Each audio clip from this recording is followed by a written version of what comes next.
ಬೆಂಗಳೂರು ಗ್ರಾಮಾಂತರದ ನೆಲಮಂಗಲ ಪೂರ್ವ ಭಾಗದ ದಾಸನಪುರ ಹೋಬಳಿಯ ಮಾದನಾಯಕನಹಳ್ಳಿಯ ನಗರೂರಿನ ತೈಲೇಶ್ವರ ಮಠದ ಆವರಣದಲ್ಲಿ ಗಾಣಿಗರ ಹಬ್ಬ ಹಾಗೂ ಶ್ರೀಗಳ 2ನೇ ಪೀಠಾರೋಹಣ ಸಮಾರಂಭವನ್ನು ಪ್ರವಾಸೋದ್ಯಮ ಸಚಿವರಾದ ಎಚ್.ಕೆ. ಪಾಟೀಲ್ ಹಾಗೂ ಆರೋಗ್ಯ ಸಚಿವರಾದ ದಿನೇಶ್ ಗುಂಡೂರಾವ್ ರವರು ಉದ್ಘಾಟಿಸಿದರು. ಸಮಾರಂಭದಲ್ಲಿ ಪೂರ್ಣಾನಂದಪುರಿ ಸ್ವಾಮೀಜಿಗಳು ಮಾತನಾಡುತ್ತಾ, ಮಾಜಿ ಮುಖ್ಯಮಂತ್ರಿ ಯಡಿಯೂರಪ್ಪನವರು ಸಿಎಂ ಆಗಿದ್ದಾಗ 10 ಎಕರೆ ಜಾಗ 5 ಕೋಟಿ ರು ಅನುದಾನವನ್ನು ಮಠಕ್ಕೆ ನೀಡಿದರು. ಇದರಲ್ಲಿ 3.5 ಕೋಟಿ ರೂಪಾಯಿಗಳು ಬಿಡುಗಡೆಯಾಗಿ ಕಾಂಪೌಂಡ್, ಸಮುದಾಯ ಭವನ, ಶಾಲೆ ನಿರ್ಮಾಣ ಮಾಡಲಾಗಿದೆ. ಉಳಿದ 1.5 ಕೋಟಿ ರು ಅನುದಾನ ಬಿಡುಗಡೆಯಾಗಿಲ್ಲ. ಅದನ್ನು ರಾಜ್ಯ ಸರ್ಕಾರ ಬಿಡುಗಡೆಗೊಳಿಸಬೇಕು. ಗಾಣಿಗರ ಅಭಿವೃದ್ಧಿ ನಿಗಮ ಸ್ಥಾಪನೆ ಮಾಡಬೇಕು ಎಂದು ಸಚಿವರಾದ ದಿನೇಶ್ ಗುಂಡೂರಾವ್ ಹಾಗೂ ಎಚ್.ಕೆ. ಪಾಟೀಲ್ ಬಳಿ ಪೂರ್ಣಾನಂದಪುರಿ ಸ್ವಾಮೀಜಿ ಅವರು ಬೇಡಿಕೆ ಇಟ್ಟರು. ಕಾರ್ಯಕ್ರಮದ ನಂತರ ಸುದ್ದಿಗಾರರೊಂದಿಗೆ ಮಾತನಾಡಿದ ವಿಶೇಷ ಜಿಲ್ಲಾಧಿಕಾರಿ ಡಾಕ್ಟರ್ ಬಿ.ವಿ. ವಾಸಂತಿ ಅಮರನಾಥ್ ಅವರು, ನಮ್ಮ ಸಮಾಜದವರು ರಾಜಕೀಯದಲ್ಲಿ ಉನ್ನತ ಮಟ್ಟಕ್ಕೆ ಬರಬೇಕು, ಅಧಿಕಾರವನ್ನು ಪಡೆಯಬೇಕು, ಆಗ ಸಮಾಜ ಅಭಿವೃದ್ಧಿಗೊಳ್ಳುತ್ತದೆ ಎಂದು ತಿಳಿಸಿದರು. ಕಾರ್ಯಕ್ರಮದಲ್ಲಿ 20,000ಕ್ಕೂ ಹೆಚ್ಚು ಸಮುದಾಯದವರು ಭಾಗಿಯಾಗಿದ್ದರು. ಈ ಸಂದರ್ಭದಲ್ಲಿ ಸಚಿವರಾದ ದಿನೇಶ್ ಗುಂಡೂರಾವ್, ಎಚ್.ಕೆ. ಪಾಟೀಲ್, ವಿಧಾನ ಪರಿಷತ್ ಮಾಜಿ ಸಭಾಪತಿ ವಿ.ಆರ್. ಸುದರ್ಶನ್, ಗೋಪಾಲ್, ವಿಶೇಷ ಜಿಲ್ಲಾಧಿಕಾರಿ ಡಾಕ್ಟರ್ ಬಿ.ವಿ. ವಾಸಂತಿ ಅಮರನಾಥ್, ಮಾಜಿ ಜಿಲ್ಲಾ ಪಂಚಾಯಿತಿ ಸದಸ್ಯರಾದ ಅಮರನಾಥ್, ಅಧ್ಯಕ್ಷರಾದ ವೇಣುಗೋಪಾಲ್ ಮತ್ತು ಗಣ್ಯರು ಉಪಸ್ಥಿತರಿದ್ದರು. ಅದ್ದೂರಿಯಾಗಿ ಆಚರಣೆ ಮಾಡ್ತಾ ಇದ್ದೀರಾ, ಈ ಶುಭ ಸಂದರ್ಭ ಏನು ಹೇಳ್ತೀರಾ? ಗಾಣಿಗರೆಲ್ಲ ಸಣ್ಣ ಸಮುದಾಯಗಳೆಲ್ಲ ಒಂದಾಗಬೇಕು, ನಾವೆಲ್ಲ ಒಂದು ಒಗ್ಗಟ್ಟಿದ್ದು ಸರ್ಕಾರಿ ಸವಲತ್ತುಗಳು ಪಡಿಬೇಕು. ಸರ್ಕಾರದಲ್ಲಿ ನಿಗಮ ಕೊಟ್ಟಿದ್ದಾರೆ, ನಿಗಮ ತಪ್ಪಿಸ್ಬೇಕು. ಮನೆ ಇಲ್ದವ್ರಿಗೆ ಮನೆ ಕೊಡಬೇಕು, ವಿದ್ಯಾಭ್ಯಾಸ ವೇತನಗಳು ಕೊಡಬೇಕು, ನಿರುದ್ಯೋಗಿ ಸಮಸ್ಯೆ ಹೋಗಬೇಕು ನಮ್ಮಲ್ಲಿರುವಂಥವ್ರಿಗೆ.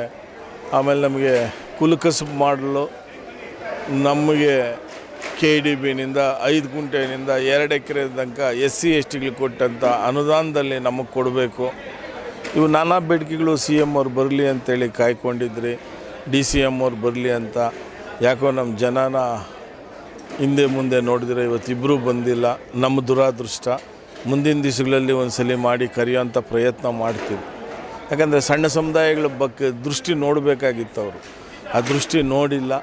ದೇವರು ಅವ್ರಿಗೆ ಒಳ್ಳೆಯದಾಗಲಿ, ನೆಕ್ಸ್ಟ್ ಬರುವಂಥ ಕೆಲಸ ಆಗಲಿ ಅಂಥೇಳಿ ನಾವು ಈ ತೈಲೇಶ್ವರ ಮಠದ ಪೂರ್ಣಾನಂದ ಸ್ವಾಮೀಜಿಯವರು, ಅವರ ತ್ಯಾಗಗಳು, ಅವರು ಎಲ್ಲ ಅಧಿಕಾರಿಗಳನ್ನ ತ್ಯಜಿಸಿ ಇವತ್ತು ಸ್ವಾಮೀಜಿ ಆಗಿದ್ದಾರೆ. ನಮ್ಮ ಜನಾಂಗಕ್ಕೋಸ್ಕರ ಹಗಲು ಇರಲು ದುಡಿತೀನಿ. ಈ ಜನಾಂಗವೇ ನನ್ನ ದೇವರು ಅಂತೇಳಿ ನಂಬಿ ಅವರು ಇವತ್ತು ಜನಾಂಗಕ್ಕೋಸ್ಕರ ಕೆಲಸ ಮಾಡ್ತಾ ಇದ್ದಾರೆ. ಯಾರಿಗೂ ಸ್ಥಾನಮಾನ ಇಲ್ದಿರೋದೇ ಈ ಸಮಸ್ಯೆ ಕಾರಣ ಆಯಿತಾ ಅಂತ? 100%.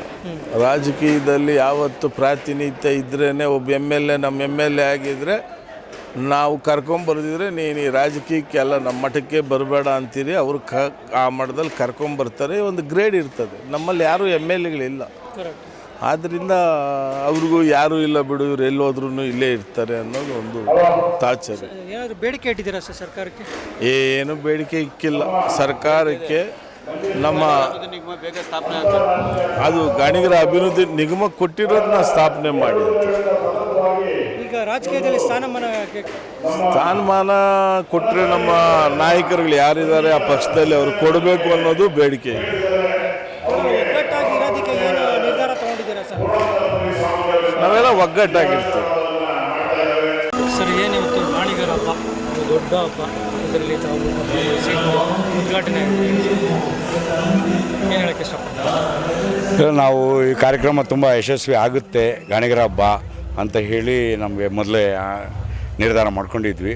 ಯಾಕೆಂತಂದರೆ ಗಾಣಿಗರ ಹಬ್ಬ ಕಾರ್ಯಕ್ರಮಕ್ಕೆ ಆಹ್ವಾನ ಮಾಡೋಕ್ಕೆ ಪ್ರತಿ ಹಳ್ಳಿ, ಪ್ರತಿ ಹೋಬಳಿ, ತಾಲೂಕು, ಜಿಲ್ಲಾ ಮಟ್ಟದಲ್ಲಿ ನಾವು ರಾಜ್ಯಾದ್ಯಂತ ಪ್ರವಾಸ ಮಾಡಿದಾಗ ಪ್ರತಿ ಮನೆಯಲ್ಲೂ ಸಹ ತನ್ನ ಸ್ವಂತ ಮನೆಯದು ಯಾವುದೋ ಒಂದು ಕಾರ್ಯಕ್ರಮಕ್ಕೆ ಭಾಗವಹಿಸುವಂಥ ಮಟ್ಟಕ್ಕೆ ಹುಮ್ಮಸ್ಸಕ್ಕೆ ಎಲ್ಲರೂ ಸ್ಪಂದಿಸ್ತಿದ್ರು. ಕಾರ್ಯಕ್ರಮ ಯಶಸ್ವಿ ಆಗುತ್ತೆ ಅಂತ ಪೂರ್ಣಾನಂದಪುರಿ ಸ್ವಾಮಿಗಳ ಆಶೀರ್ವಾದನೂ ಈ ಕಾರ್ಯಕ್ರಮದ ಮೇಲೆ ಇತ್ತು. ಹಾಗಾಗಿ ತುಂಬಾ ಯಶಸ್ವಿ ಆಯಿತು. ಒಂದೇ ಮನಸ್ಸಿಗೆ ಕೊರತೆ, ಮುಖ್ಯಮಂತ್ರಿಗಳು ಬಂದಿದ್ದರೆ ಚೆನ್ನಾಗಿರ್ತಿತ್ತು ಅನ್ನೋದೊಂದು ಭಾವನೆ ಇತ್ತು. ಮುಖ್ಯಮಂತ್ರಿಗಳು ಸಹ ತುಂಬ ಒತ್ತಡವಾದಂಥ ಕೆಲಸಗಳು, ಉಪರಾಷ್ಟ್ರಪತಿಗಳು ಬಂದಿದ್ದರಿಂದ ಪಾಪ ಕಾರ್ಯಕ್ರಮಕ್ಕೆ ಭಾಗವಹಿಸಲಿಕ್ಕೆ ಆಗಲಿಲ್ಲ. ಗಾಣಿಗರ ಹಬ್ಬ ಕಾರ್ಯಕ್ರಮ ತುಂಬ ಚೆನ್ನಾಗಾಯಿತು. ಆದರೂ ಸಹ ಸರ್ಕಾರದ ಪರವಾಗಿ ದಿನೇಶ್ ಗುಂಡೂರಾವ್ ಅವರು ಬಂದಿದ್ದರು, ಮತ್ತು ನಮ್ಮ ಎಚ್ ಕೆ ಪಾಟೀಲ್ ಅವರು ಬಂದಿದ್ದರು. ಇಬ್ಬರು ಸಹ ನಮ್ಮ ಮನವಿಗಳನ್ನ ಸ್ಪಂದಿಸಿದ್ದಾರೆ. ದಿನೇಶ್ ಗುಂಡೂರಾವರು ಸ್ವತಃ ವಾಲಂಟ್ರಿಯಾಗಿ ಅವರು ನಮ್ಮ ಸಮಸ್ಯೆಗಳೇನಿದೆ ಅದಕ್ಕೆ ಖಂಡಿತವಾಗಿ ಸ್ಪಂದಿಸ್ತೀವಿ ಅಂತ ಹೇಳಿದ್ರು. ಮತ್ತು ಎಚ್ ಕೆ ಪಾಟೀಲ್ ಅವರು ಗಾಣಿಗರ ಅಭಿವೃದ್ಧಿ ನಿಗಮನ ಮುಖ್ಯಮಂತ್ರಿಗಳ ಜೊತೆ ಮಾತಾಡಿ ನಾನು ಅದನ್ನು ನಿಗಮನ ಸ್ಥಾಪನೆ ಮಾಡೋದಕ್ಕೆ ಮತ್ತು ಎಲ್ಲ ರೀತಿಯ ಸವಲತ್ತುಗಳನ್ನ ಕೊಡ್ತೀನಿ, ಅದಕ್ಕೆ ಬೇಕಾಗಿರೋಂಥ ಅನುದಾನಗಳನ್ನು ಕೊಡ್ತೀನಿ ಅಂತಂತ ಹೇಳಿ ಮಾತು ಕೊಟ್ಟಿದ್ದಾರೆ. ಖುಷಿ ಆಯಿತು. ಮುಖ್ಯ ಸ್ಥಾನಮಾನಗಳು ಈ ಹಿಂದೆ ಅವ್ರನ್ನ ಆಹ್ವಾನ ಕೇಳೋಕ್ಕೆ ಹೋದಾಗ, ಈ ದಿನದ ಆಹ್ವಾನಕ್ಕೆ ಕರೆಯೋಕ್ಕೆ ಹೋದಾಗನೇ ನಾವು ಚರ್ಚೆ ಮಾಡಿದ್ವಿ ಅವ್ರ ಹತ್ರ. ಅವರು ಹೇಳಿದ್ರು ಖಂಡಿತ ನಿಮ್ಗೆ ಗಾಣಿಗ ಸಮಾಜಕ್ಕೆ ನಾವು ಪ್ರಾಮುಖ್ಯತೆ ಕೊಡಬೇಕಾಗಿದೆ, ಹಿಂದುಳಿದ ವರ್ಗಕ್ಕೆ ಆಯೋಗಕ್ಕೆ ಅಧ್ಯಕ್ಷರನ್ನಾಗಿ ಮಾಡ್ತೀನಿ, ಒಳ್ಳೆ ಲಾಯರ್ ಅವ್ರನ್ನ ಕೊಡಿ ಅಂತಂತ ಹೇಳಿದ್ದಾರೆ. ನಾವು ಸಹ ಅದನ್ನು ಕೊಡ್ತಿದ್ವಿ, ಬಯೋಡೇಟಾ ಕೊಡ್ತಿದ್ದೀವಿ. ಈ ಕಾರ್ಯಕ್ರಮದಲ್ಲಿ ಕೊಡಬೇಕು ಅನ್ನೋ ಒಂದು ನಿರ್ಧಾರನ ತೊಗೊಂಡಿದ್ವಿ. ಆದರೆ ಮುಖ್ಯಮಂತ್ರಿಗಳಿಗೆ ಕಾರಣಕ್ಕೆ ಬರಲಿಲ್ಲ. ಅದನ್ನು ಪ್ರತ್ಯೇಕವಾಗಿ ಕೊಡೋಣ ಅಂತಂತ ಹೇಳಿ ಯೋಚನೆ ಮಾಡಿ ನಿರ್ಧಾರ ತೊಗೊಂಡಿದ್ದೀವಿ. ಇನ್ನೊಂದು ಸತಿ ಭೇಟಿಯಾದಾಗ ಕೊಡ್ತೀವಿ. ಮತ್ತು ಮೈಸೂರು ಅನಂತ್ ಅವರಿದ್ದರು, ತುಂಬ ಹಿರಿಯರು, ಮಾಜಿ ಮೇಯರ್ ಅವರು, ಮಾನ್ಯ ಮುಖ್ಯಮಂತ್ರಿಗಳ ಆತ್ಮೀಯ ಸ್ನೇಹಿತರು. ಅವರು ಮೇಯರ್ ಆಗಿದ್ದು ಇದ್ರೂ ಸಹ ಇವತ್ತು ಅವರು ಲಾಯರಾಗಿ ಪ್ರಾಕ್ಟೀಸ್ ಮಾಡ್ತಿದ್ದಾರೆ. ತೀರಾ ಇನ್ನೂ ಬಡತನದಲ್ಲೇ ಇದ್ದಾರೆ. ಅವರು ಯಾವುದೇ ರೀತಿ ರಾಜಕಾರಣದಲ್ಲಿ ಅಷ್ಟು ಉನ್ನತ ಸ್ಥಾನಗಳನ್ನು ಪಡೆದ್ರು. ಸಿದ್ದರಾಮಯ್ಯರ ಆತ್ಮೀಯ ಸ್ನೇಹಿತರು ಅವರು, ತುಂಬ ಆತ್ಮೀಯ ಸ್ನೇಹಿತರು ಅವರು. ಆದರೂ ಸಹ ಇವತ್ತಿಗೂ ಅವರು ಮಧ್ಯಮ ವರ್ಗದಲ್ಲೇ ಜೀವನ ಮಾಡ್ತಿದ್ದಾರೆ. ಅವ್ರಿಗೆ MLC ಸ್ಥಾನ ಕೊಡಿ ಅಂತಲೂ ಸಹ ಕೇಳಿದ್ವಿ. ಆಗ ಮುಖ್ಯಮಂತ್ರಿಗಳು ಒಂದು ಮಾತು ಹೇಳಿದ್ರು, ಇಂದಾರ ನಾವೆಲ್ಲ ಗುರುತಿಸಿ ಇಂಥವ್ರನ್ನ ಮಾಡಬೇಕು, ಆದರೆ ಈಗ ಕೇಳೋರು ಜಾಸ್ತಿ ಆಗಿದ್ದಾರೆ, ಹಾಗಾಗಿ ಒತ್ತಡಗಳು, ಆಗಲೇ ಮುಂದಿನ ದಿನಗಳಲ್ಲಿ ಪ್ರಾಮುಖ್ಯತೆ ಕೊಡ್ತೀನಿ ಅಂತ ಹೇಳಿದ್ದಾರೆ. ಈ ದಿನ ಗಾಣಿಗರ ಹಬ್ಬ ಬಹಳ ಚೆನ್ನಾಗಿ ನೆರವೇರಿದೆ. ಬಹಳಷ್ಟು ಜನ, 15,000ಕ್ಕೂ ಮೇಲೆ ಜನ ಸೇರಿದ್ರು. ನಮ್ಮ ಎಲ್ಲ ಗಾಣಿಗ ಸಮುದಾಯದವರು ಬಂದು ಇದನ್ನು ಯಶಸ್ವಿಯಾಗಿ ಮಾಡಿಕೊಟ್ಟಿದ್ದಾರೆ. ಎಲ್ಲ ಸಂಘಟನೆಯೂ ಬಹಳ ಚೆನ್ನಾಗಿ ಮಾಡಿದ್ದಾರೆ. ನಮ್ಮ ಸ್ವಾಮೀಜಿಗಳಂತೂ ಇದಕ್ಕೆ ಬುನಾದಿ. ಅವರಿಂದನೇ ಈ ಒಂದು ಒಗ್ಗಟ್ಟನ್ನು ಹೇಗಿದೆ ಅಂತ ತೋರಿಸ್ಲಿಕ್ಕಾಯಿತು. ನಾನು ಹೇಳೋದಾದರೆ ನಮ್ಮ ಗಾಣಿಗರಲ್ಲಿ ಶೈಕ್ಷಣಿಕವಾಗಿ, ಆರ್ಥಿಕವಾಗಿ, ಸಾಮಾಜಿಕವಾಗಿ ಬಹಳ ಹಿಂದೆ ಇದ್ದೀವಿ. ಕೆಲವಷ್ಟೇ ಬೆರಳೆಣಿಕೆ ಜನಗಳಷ್ಟೇ ನಾವು ನಮ್ಮ ಇದರಲ್ಲಿ ಅಧಿಕಾರಿಗಳಾಗಿದ್ದೀವಿ. ನಾನು ಎಲ್ಲರನ್ನೂ ಕೇಳ್ಕೊಳ್ಳೋದು, ನಮ್ಮ ಸಮುದಾಯದಲ್ಲಿ ಕಾಂಪಿಟೇಟಿವ್ ಎಕ್ಸಾಮ್ಸ್ ಬರೆಸಿ ಮಕ್ಕಳನ್ನ ಇನ್ನೂ ಅಂತ IAS IPS ಆಫೀಸರ್ಗಳು ಬರಬೇಕು ಅಂತ ಅವರಿಗೆಲ್ಲ ನಾನೊಂದು ಸ್ಫೂರ್ತಿ ಆಗಿದ್ದೀನಿ ಅನ್ನೋದು ನನಗೊಂದು ಹೆಮ್ಮೆ. ನಂತರನೇ ನನ್ನೆಲ್ಲ ಸಹೋದ್ಯೋಗಿಗಳು ಅಥವಾ ನನ್ನ ಮಹಿಳೆ ಗಾಣಿಗರು ಯಾರಿದ್ದಾರೆ ಅವರೆಲ್ಲರೂ ಉತ್ತೇಜನ ಮಾಡಿ ಅವ್ರ ಮಕ್ಕಳಿಗೆ ಅವರೂ ಸಹ ಮುಂದೆ ಬರಬೇಕು, IAS IPS ಆಫೀಸರ್ಸ್ ಆಗಿ ಇನ್ನೂ ಎಷ್ಟೊಂದು ಜನ ಬರಬೇಕು, ಸಮಾಜ ಸೇವೆ ಮಾಡಬೇಕು, ದೇಶ ಸೇವೆ ಮಾಡಬೇಕು. ಯಾವಾಗ ನಾವು ಸಮುದಾಯದ ಬಗ್ಗೆ ಯೋಚನೆ ಮಾಡ್ತೀವಿ, ಸಮಾಜದ ಬಗ್ಗೆ ಯೋಚನೆ ಮಾಡ್ತೀವಿ, ಆವಾಗ ನಾವು ಒಂದು ಮನುಷ್ಯರು, ಎಲ್ಲರೂ ಮನುಷ್ಯರೇ, ಎಲ್ಲರೂ ಒಂದು ಬದುಕು ಸಾಗಿಸ್ತೀವಿ. ಬಟ್ ಸಮುದಾಯದ ಬಗ್ಗೆ ಯೋಚನೆ ಮಾಡಿ ಅದಕ್ಕೂ ವರ್ಕ್ ಮಾಡೋದಿದೆಯಲ್ಲ, ನಮ್ಮ ಸ್ವಾಮೀಜಿಗಳ ಥರ, ಆ ಥರ ನಾವು ಅದ್ರ ಬಗ್ಗೆ ತಿಳ್ಕೊಂಡು ಮಾಡಬೇಕು. ರಾಜಕೀಯವಾಗಿ ಹೌದು, ನಮ್ಮನ್ನು ಮುಂದೆ ಸಾಗಿಸುವಂಥದ್ದು ನಮ್ಮ ಹಿಂದಿನ ಸಚಿವರು ಒಬ್ಬರು, ನಮ್ಮ ಸ್ವಾಮೀಜಿ ಹಿಂದೆ ಇದ್ದವರು, MLCಗಳು ಒಬ್ಬರು ಇಬ್ಬರು, MLAಗಳು ಒಬ್ಬರು ಇಬ್ಬರು, ಈಗಂತೂ ಯಾರೂ ಇಲ್ಲ.